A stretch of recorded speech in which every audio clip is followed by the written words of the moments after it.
இந்த நாளை சொல்லிட்டு தேநீர் குடிச்சிட்டு வந்தோம் என்ன பண்ணிடலாம், உடனே ப்ராக்டிக்கல் போயிடலாம். தியரி முடிச்சுட்டு நேராக ப்ராக்டிக்கல் போயிடலாம். எனவே விதித்தன செய்தல் விளக்கியன ஒழிதல் அதை கொடுத்துடலாமா? ஒரு நிமிஷம் வெளியே கொடுத்துருவாங்க. இல்லை உள்ளதான் கொடுக்க போகிறோம். ஒரே நிமிடம் இந்த நாளை சொல்லிடுறேன். விளக்கியன ஒழிதல் அப்படிங்கிறதுக்கு நம்மளுடைய அலைபேசியை அமைதிப்படுத்திங்க, வைப்ரேட்டில் வச்சுங்க. ஏதாவது கண்டிப்பாக அடிக்கும்போது தெரிஞ்சவங்ககிட்ட பேசி ஆகணும்னா உள்ளே போயோ வெளியே போய் தாராளமாக பேசிட்டு வாங்க. அதற்கு எந்த தடையும் இல்லை. விளக்கியன ஒழிதல். மூணாவது ஆசனம். எல்லாரும் எப்படி உங்களால் அங்கே ஒரு இடத்துல உட்கார முடியுமோ அந்த 2 நிமிடம் உடம்பை அசையாமல் எப்படி வேணால் உட்காந்துருக்கேன். நீங்கள் இப்படி சாஞ்சு கூட உட்காந்துருக்கங்க, தலையை மேலே தூக்கி பார்த்த மாதிரி கூட உட்காந்துருக்கேன், இப்படி குஞ்சமாக தூங்குற மாதிரி கூட உட்காந்துருக்கேன். என்ன வேணாலும் பண்ணலாம்.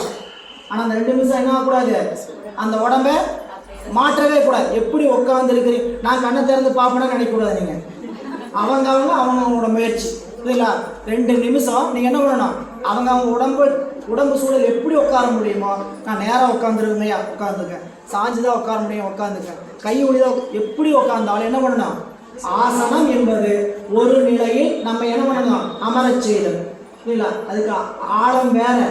இங்கே பாடத்துக்குள்ள போகும்போது இந்த தவத்தை செய்து கொண்டு போனால் இந்த தவத்தினால் நமக்கு அந்த தவம் வாய்க்கும் என்பதை உணர்ந்து கொள்ளுங்க.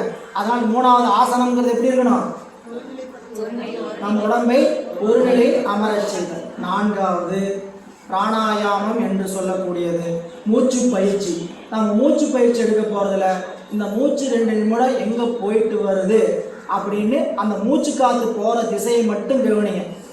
நாளையும் ஒன்றா செய்ய போகிறோம் சரிங்களா? எப்படி விதித்தன செய்தல் நியமம் என்ன பண்ண போகிறோம், மனதை ஒருநிலைப்படுத்தி வைக்கிறதுக்காக இங்கே சிந்தனை வைப்பது என்னுடைய ஆசிரியர் ஞானாசிரியர் நினைத்துட்டு இருக்கிறேன். விளக்கிய ஃபோன் ஆஃப் பண்ணியாச்சு, அமைதிப்படுத்தியாச்சு.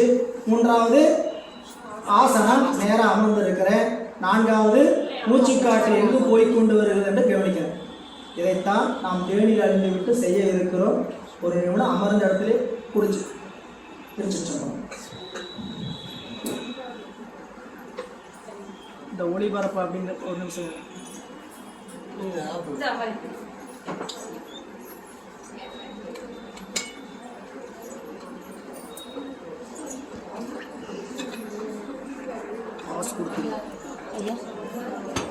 பாஸ் கொடுத்து